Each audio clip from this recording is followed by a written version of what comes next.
I'm humbled to be here with you this morning because I know who you are.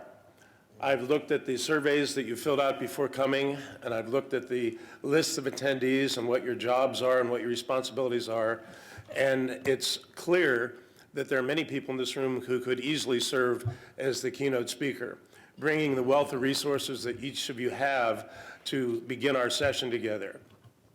But there's nowhere I'd rather be than right here, right now. And one of the reasons is because of the respect I have for you. And the second is that, as Jetta very well presented, this is a very serious, ongoing, reported and misunderstood issue. The issue of sexual abuse of children in youth service agencies is an issue that I believe probably makes many of you discouraged. How many of you have been actively working in this field for 10 or more years? 20 or more? Okay. Now raise your hand if you thought we'd be farther along by now. It is discouraging, and it's almost a cognitive dissonance, where on the one hand, you have to be hopeful to be in this profession. You have to believe that people are basically good, and if given the opportunity, will make good decisions. Don't you have to believe that to do what we do? Mm-hmm. Isn't that why you went into the profession in the first place? Because you wanted to make a difference? But at the same time you have that and hold that very close to you, there's a cynicism of day by day seeing children harmed, seeing agencies and organizations refusing to step up and do their job to protect, and seeing society ignoring the problem to a large extent. I've served as either a consulting or a testifying forensic expert in over 100 cases that all involve children being sexually abused by adults in youth-serving agencies, faith-based agencies, schools, public schools, private schools, hospitals, recreation commissions, city governments, and in each of these cases, I found myself in very difficult situations. I know some of you have served as experts, and it's not a pleasant job, is it? It's a very difficult job for several reasons. One of the reasons I find it so difficult is because of the pathos and pain that I'm encountering among those people who've been harmed. Each of you could share stories similar to the ones that I have. I worked in a case recently where a fourth grade teacher was having vaginal penile sex with a fourth grade girl in the classroom while the rest of the students were looking at DVDs in the front of the classroom. I worked in a case where a first grade teacher was putting his fingers in the vagina of first grade girls in the classroom. I recently worked in a case where a child with Down syndrome, the parents became so happy and excited because for the first time that child had friends, until the parents found out that those friends were forcing her to have oral sex with them after school every day, and she believed that that was a good thing because now she had people who cared for her in school. I worked with a case where a person was under suspicion for abuse in one state, and then, thank you. As Jetta knows, I'm fighting off some kind of a cold, and let me say excuse me now for any rude sounds that I make as I clear my throat and cough as we go forward. But as this person was under suspicion in one state, was investigated, but hadn't come to a conclusion yet, he resigned, moved to another state, and for the next 20 years sexually abused girls in his softball team. He would take a child as a freshman every year and basically groom and seduce her to the point where she believed that he was going to leave his wife and marry her, and then at the end of the school year he would drop her and pick up another girl and repeat this 20 times. And the case didn't come forward until she committed suicide and left a diary with dates and times and places where they had interaction over the last year. So it's clear that this is a prevalent problem, it's a pervasive problem. But not only is the incidence disheartening, but the impact it has on survivors. Many of you know personally through your work, through your colleagues, through your friends, that being the target of an adult abuser devastates that target. I worked in cases where children drop out of school, drop out of their athletic program. I worked in cases where they develop colitis, ulcers, menstruation problems, migraine headaches, where they start cutting themselves.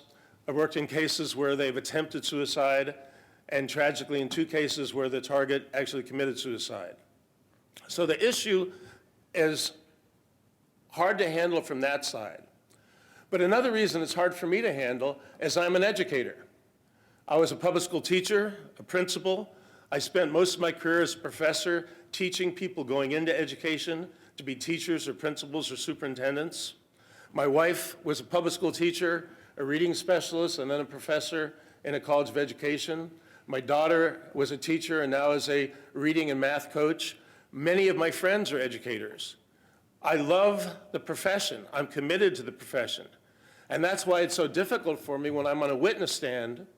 And as I sit on the witness stand and look over to the defense table, I see someone sitting there just like those of us in this room. People who went into education because they cared about children. And they may have had a career of 10 or 15 or 20 years of successfully leading their organization. But in this case, it's alleged that they were looking the wrong way and something bad happened on their watch. And now they're being held accountable for those actions. And as I sit there on the witness stand, I realize that if the court and the jury accepts my report, this person is going to lose their license, lose their career, and certainly lose their reputation. So it's a very painful time for me to be involved in this work. So then you ask, well, why would you do this? And just like an epidemiologist deals with patterns of disease and movements of disease and looks for how diseases migrate, I went into this work for 2 reasons. One is I truly wanted to help bring justice. But secondly, I wanted to figure out how can this happen? How is it that organizations were created to help children end up in many cases being the place that are the most horrible for children? The parents of children who've been targeted by abusers basically say, you let me down, you let my child down. The child says, this was a horror and nobody helped me. So what I want to do, as Jetta said, is just do what many of us could do in here, but I've been asked to do it, and that's paint a broad picture, excuse me.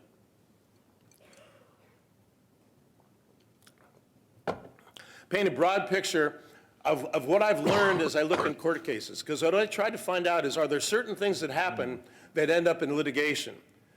Obviously, in these cases, the perpetrator is usually arrested, criminally prosecuted, and oftentimes incarcerated. But the civil suit is brought against the agency where that person worked. But not just the agency, various people who work in that agency. The superintendent, the director, the coordinator, the organizer, sometimes fellow teachers, sometimes counselors, are being sued because the allegation is that they had a duty to protect and they failed in that duty. Now, the first cases that came forward, as you know, came forward in the workplace under sexual abuse and sexual harassment under Title VII of the 1964 Civil Rights Act. And the Supreme Court ruled that, in fact, sexual abuse and sexual harassment are forms of sexual discrimination. And then a similar court case found that under Title IX of the 1972 Education Amendments, sexual abuse, sexual harassment is a form of sexual discrimination. So the first cases came under those 2 laws. But then Supreme Court cases came forward that raised the standard so high that it made it very difficult for a plaintiff to persevere in those cases. It almost became where you had to prove that you were told about the event and you didn't do anything. So the next generation of cases, and the cases that we're involved in now, whether you're dealing with the Horace Mann School, whether you're dealing with Penn State, are basically negligence cases, where it's alleged that you did not behave up to the standard of the profession. And as you know, there's 2 types of negligence. There's strict negligence and there's constructive negligence. Strict negligence is where you're told abuse is happening and you fail to act. But constructive negligence is where you knew or should have known. And should have known is a difficult issue. What data has to be before you before a reasonable person would say, I have to do something? And what I want to talk about very briefly is, and And during the day and in your other sessions, and we have experts that will be talking in relationship to what we're going to say right now, you're going to have an opportunity to offer your opinions. But before I do that, I want to quote New York Judge Leslie Crocker Snyder when she was speaking about one of the worst cases of child abuse in a youth-serving agency that I've been aware of. And in fact, as I understand it, Peter Brooks, who I have not met yet, but is working with parents and other community members to try to bring justice in this situation. But in this case, as I understand it, there are over 60 victims, 22 teachers, a headmaster, 3 suicides, and it took place over 40 years. I mean, just let that sink in for a minute. And that's only the people we know about. As you know, many, many people don't report and don't come forward. So she said that sexual predators can exist in any institution, no matter how elite the students or how well-intentioned the administrators. I share her dismay that many in our society fail to understand the nature of sexual crimes against children. The fact that it has to do with sex changes people's perception, when in fact I think most of you probably would agree with me that it has more to do with violence and power than it does about sex, but sex certainly is involved in it. It's people who, for one reason or another, are vulnerable and are taken advantage of. Now,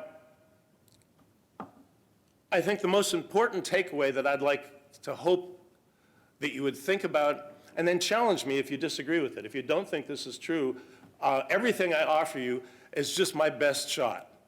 It's my best effort to try to make sense of the experiences I've had. And the experiences you have may be similar or may be different.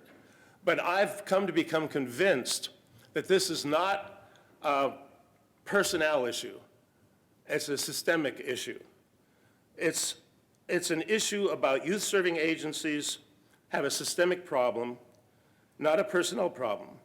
By this I mean that it's a problem due to issues inherent in the overall operation of organizations rather than due to specific individuals. And society seems, every time how many of you get a phone call from a reporter every time there's a reported abuse in your community? A number of you. And they say, how could this happen? But they oftentimes quickly move to issues of the personnel.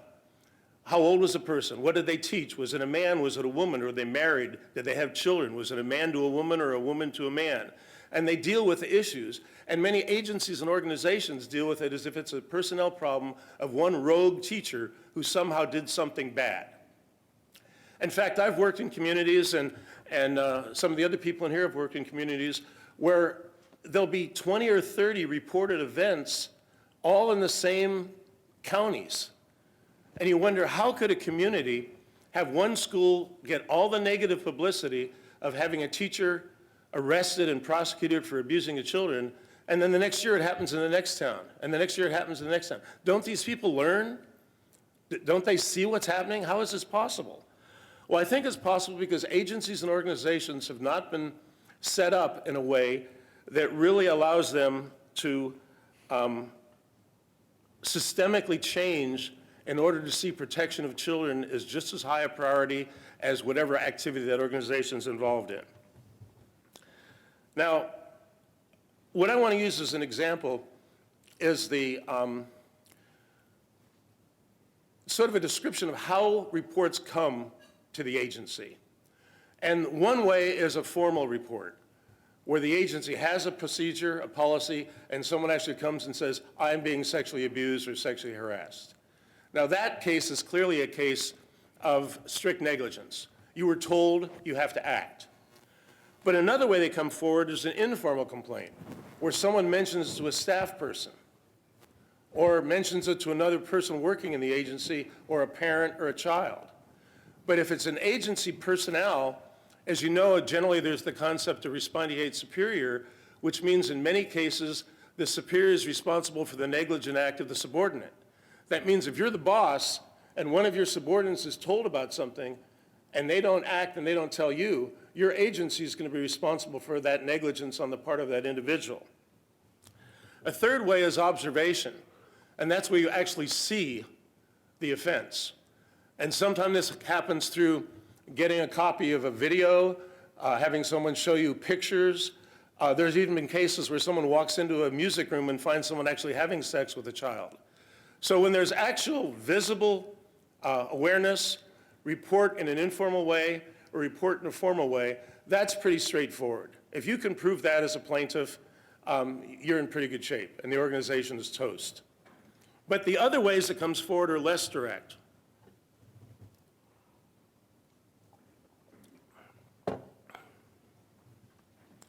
And what do you do with this? One of the things that I think is there's a confusion between sexual harassment and sexual abuse. I believe that in many cases, if not all cases, sexual harassment can be a threshold behavior for abuse.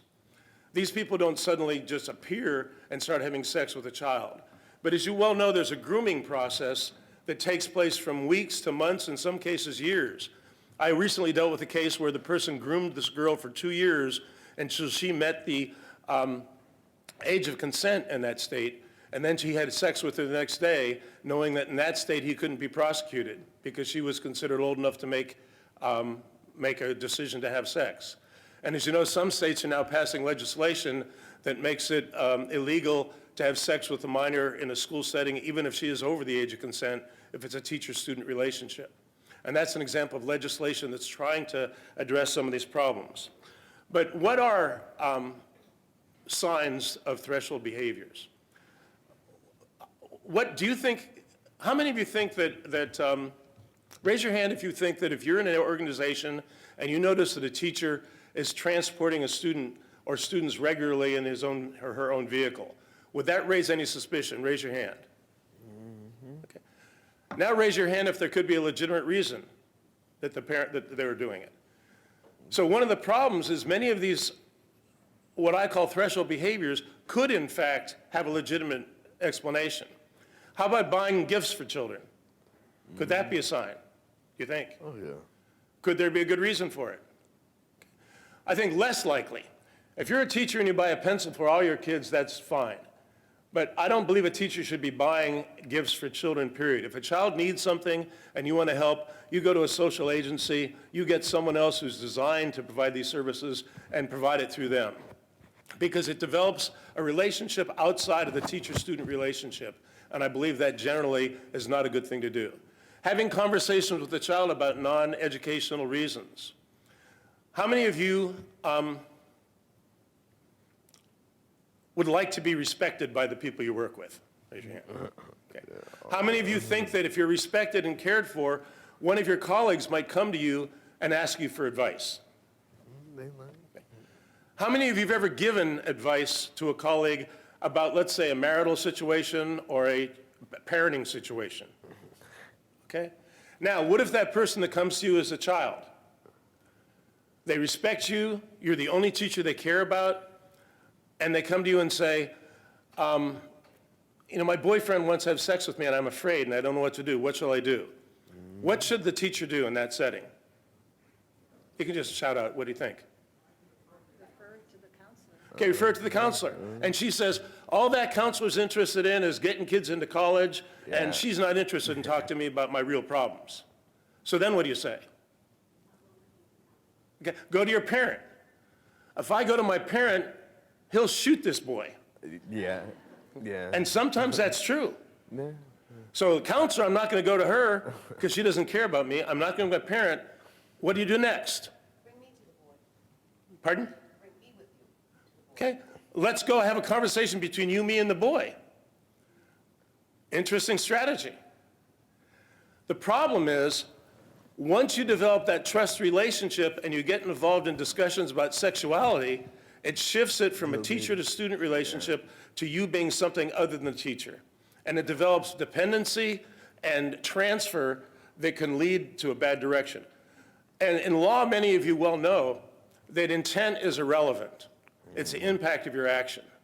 And when we talk about molesters, again, there's many modalities, but the two general modalities that I've experienced is one is the person who clearly is a pedophile. I've worked in prisons where I've interviewed people who have been convicted and incarcerated for molesting children and been told, I went into education because that's where the kids are. I went into coaching because that's where the kids are. And they're very good at what they do. they're excellent molesters. They know exactly how to conceal their behavior, they know how to groom and seduce, and they know how to become almost invisible. And they're very hard to discover. That's one type. But another type that is, I think, more frequent is some people call it opportunistic, some people call them situational, but it's people who go into the working of youth-serving agencies without a clear sense of ethics, a clear sense of personal boundaries, a clear sense of responsibility, and never intended to harm anybody, but in many cases cross the line from being a mentor to a molester without making any intentional decision to do so. And I know some of you have worked in these same cases. I've worked in cases where a 40-year-old woman is taking her ink pen and drawing hearts on her wrist and writing the name of a 14-year-old boy in it, and flirting as if they were 14, and developing a relationship where they say, you just don't understand, it's love. You know, I'm not doing anything wrong, you just don't understand, we're in love. And the Lefebvre and Letourneau and other cases you've all read about. The people who have no boundaries get to what I'm going to talk about a little bit later, and that's training. One of the issues that I think hasn't been addressed very much anywhere that I've seen on a national level is what are universities who are preparing teachers doing to make sure that every person who leaves that organization has had some in-depth training on appropriate and inappropriate behaviors and boundaries, but not only that, how behaviors can be misconstrued. How you have to ask yourself, not why are you doing it, but how that behavior can be perceived by other people. So I think universities have failed in many cases to prepare people to go out into the field. You have a person going out, they're 20 years old, teaching kids that are 16 years old, and they develop a relationship that's not professional because nobody's helped them clearly understand what professional is. Excuse me.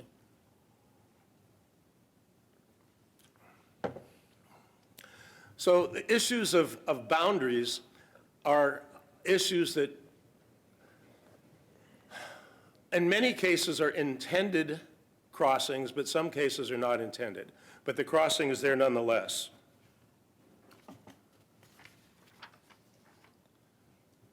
The serial predator, pedophile,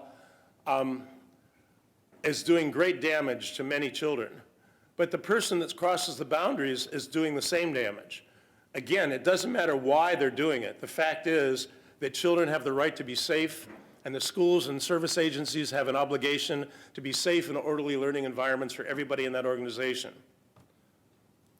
Now, there's some flashpoints that I'd like to just talk about briefly. And on the panel that we're going to have, and throughout all the sessions, some of the top experts in the country are here to talk in more detail about these issues. But what I've found as I've worked on these 100 cases and read probably 1,000 others, there's certain areas that agencies get themselves in trouble more frequently. And the first one is the whole recruitment, retention, background check agency, background check of the agency, background check by the agency, okay. The issues of taking seriously finding out who's coming into your organization. And the background check process, we're going to have someone speak in a little bit about Pennsylvania is dealing with holding agencies accountable who send someone when they knew or should have known that they were under investigation, and the agency who receives someone has an obligation to ask the right questions, and requiring the person who's applying for the job to tell what were the conditions that you were under when you left the organization, why did you leave, and have that verifiable. So background checks are critical, they're not always done, but they also have a downside in my opinion, and that is that they can make people believe that they've now been protected. And I think that's obviously a mistake in that background checks only check those people who've been caught before, and everybody has to be caught the first time. So all the background check is going to do is keep predators who've repeated behaviors from coming into your system. But it is important and should be done. The issue of harassment as a threshold behavior, to take seriously student to student, teacher to student, teacher to student, student to teacher harassment, and make sure that's eliminated. Okay. Now, policies. How many of you have a policy in your organization that specifically prohibits sexual abuse, sexual harassment, and sexual violence? Raise your hand. Okay. How many think you have a policy but aren't sure? Okay. Okay. Now, raise your hand again, those who know you have a policy. Okay. Now, what if while you were sitting here today and while we were visiting together, I had a colleague go to your organization and go to every employee that's there and say, do you have a policy? Raise your hand if you're 100% convinced that all of your people would say, yes, we have a policy. Okay. Now raise your hand if you're convinced that they could say what was in the policy. Okay? Because I think a policy without education is a facade. You know, the policy means nothing. And many of these policies, frankly, are not worth very much. They're boilerplate policies that someone found in a book somewhere and they just cut it out, put their name on the top of it, place it in their manual. The policy, in my opinion, has to be created by all the people involved in that organization, sitting down and talking about what is happening, what are we worried about, how do we deal with this. It should be written in English. It shouldn't be written by a lawyer that doesn't understand, that most people don't understand legalese. It should be written in a conversational language, and it also should be written age appropriately, because that policy should be distributed to every person in that system. Elementary school children, middle school children, high school children should all have the policy and language they can understand. And that policy should have examples showing them what it is we're talking about. What is a boundary violation? It should also have a clear grievance procedure or pathway for anyone who believes they're being harmed to help them find out exactly what they should do, who they should talk to, what they should say. Now, the issue that I think you're going to get some incredible opportunities today to see some examples of curriculum that are doing some wonderful things. Jetta mentioned some. There's going to be some others presented at sessions. Training is essential. And I've talked to organizations who said, oh, yes, we've trained. And I said, what do you do? And they said, well, at the beginning of every year, we hand out their policy and we tell people to read it. Or we spend 10 minutes going over the policy. To have a comprehensive training to really help people understand what sexual harassment and abuse is, what it looks like, how it happens, what you should do, how much time does that take? Give me a number. How much? A few seconds. Should take a few seconds? No, I mean, that's what actually. Right. How much, if you were going to develop a program for your agency that said, I'm comfortable that this is a comprehensive plan, how many seconds would you have? Minutes, hours? A million. How many hours? 8 hours. 8 hours? How many think 8 hours or more? Okay. You know, how many of you think a lifetime? You know, it has to be done over and over and over again. It can't be done one time regardless of how long it is. But now let's get real. What's the reasonable amount of time you can devote to this? If you're a school district and you have 30 schools, a couple thousand kids, you have high-stake testing, you have bullying, you have intruders in the school, you have all these, you have bloodborne pathogens, you have all this stuff to deal with. What's reasonable? How much time can you take? 1 or 2 hours. Is that enough? No. It's certainly not enough if that's all you do. But if you have follow-up, if you have small group sessions, I've worked in a school district where they had a 2-hour presentation for everybody, but then in each school, they led small group discussions for 2 or 3 times after that for a couple hours. And then they had an opportunity to ask questions and bring them back. And at least it was disseminated. But who's trained in most organizations? The adults, the director and the teachers and the principals, right? Who should be trained? Everybody. Cooks, bus drivers, Everybody. custodians, electricians, paraprofessionals. So even agencies and school districts particularly who say they have a good training program, in many cases, it's the principals or the principals and the teachers. But as you're well aware, abuse can happen in a school or other a youth-serving agency by any adult who's in that agency. Parent volunteers, I don't believe any adult should be allowed into any youth service agency without having a minimal of this is our policy, and these are the kind of things that are appropriate and inappropriate, and this is what should happen. But the training should also make sure that people understood that you have a duty to pay attention to what's going on. And teachers and other professionals are very reluctant to report a colleague. It's understandable, perhaps, but it's certainly not acceptable. Just like many universities have honor codes that say, I will not cheat, but some schools have honor codes that say, I will not cheat and I will not tolerate anyone who cheats. The profession has to take the responsibility of monitoring itself. In many, many cases that I've dealt with, after the person is convicted and incarcerated, other educators will say, well, geez, I thought something was a little fishy there. He seemed a little too friendly. Boy, I'd heard rumors about him, but they didn't act. And so that gets back to the issue of, in addition to strict negligence, what do you do with anonymous complaints? How do you handle an anonymous complaint? You know how most agencies handle it? They ignore it. If you're not going to put your name on it, I can't investigate that. I'm not going to investigate that. And the reason I can't investigate it is I'm not going to harm the reputation of one of my teachers unless you're willing to put your name on it and confront that person face to face. Well, that shows an appalling lack of understanding of how hard it is to come forward in any circumstance, and certainly to confront the person who's abusing you. So if you're an organization and you have an anonymous complaint and you dismiss it, you better hope that I'm not the forensic expert testifying for the plaintiff against you. Because I'll document that what that is a failure to understand and to investigate. Now, could it be a false complaint? Certainly. But you won't know unless you investigate it. The same thing with rumors. Some organizations say, well, I'm not going to deal with rumors. There's always rumors. Yeah, there's always rumors, but many times those rumors are true. And the number of cases I've dealt with where after the child either comes forward or the perpetrator is identified, you find out that all the kids knew it was happening. You know, 10, 12, 15 of her friends knew it, and she told them not to tell anybody.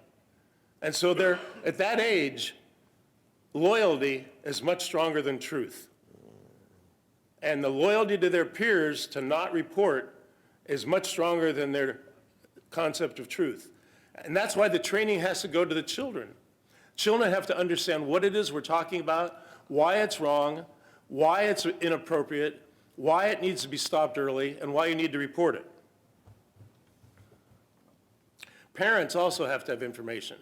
Just as Jetta said, it's documented that most parents don't talk to their children about these issues at all. And the conversations, and I'm not above this complaint. I raised my child and had some of these conversations with. How many of you had this conversation? Your child goes to school, raise your hand now. Child goes to school, he or she comes home and you go, how was school today? And they say, fine, and you go, great. You know, that's not a conversation. You know, you have to be willing to sit down and say, you know, what's going on in school? What's happened? What do you think about your teachers? Who do you like? Who don't you like? What's going on? Because kids will talk if given the opportunity in a safe environment, but they won't initiate that conversation generally. And you have to develop a relationship where that conversation is so regular that when there is data that's harmful, it can come out. Prompt and appropriate investigation. Okay? You have to take it seriously and find out what's happening. I think many agencies are still reactive. They basically, I had one person tell me, we're going to let a sleeping dog lie. We haven't had any complaints here. Why would we bring in someone in to train and just stir things up? We're going to get a whole bunch of complaints. Well, I would say, great. You want complaints. I want to have a complaint so I can do an investigation and find out what's happening. I don't want it to go underground until I get a summons to report to a court. So the issue of systemic change, I think, is an issue that we really have to address. I'm a person who believes, that means I've got 5 minutes? 2 minutes. 1 minute? Okay. This is really good because I'm about done. I'm a person who truly believes in the goodness of people. And I always try to motivate people by helping them understand this is the right thing to do. You do this, you train, you take this seriously, you protect children because it's the right thing to do. But I think that that motivation is not necessarily being effective. I think that the stronger motivation right now is fear of litigation and statutory consequences. I think that right now many people have said that in Pennsylvania, much of the attention that's being brought to sexual abuse of children is a direct result of the information about the Sandusky situation. And I think that's true. I've seen very clear increases in activity around training every time a case comes down and finds a school liable. I just worked in a case in California that settled in a school district for $8.9 million. Now, I don't know about you, but if I lost a case for $8.9 million, I'd have to go like right out of my checking account and into my savings account. Okay? You know, and then sell the house, the car, the jewelry, and be like $8.8 million short. So I'm here today as a guest, as a colleague, as a person who believes in you, but believes that it's very easy to get tied up in the survival of the day-by-day operation of your organization. And this is an opportunity to form coalitions, because I don't think any one agency alone can do this. I think you have to work cooperatively in Massachusetts and other states. Thank you so much for your attention. I hope I've said something that's been of value. Thank you. All right. Woo.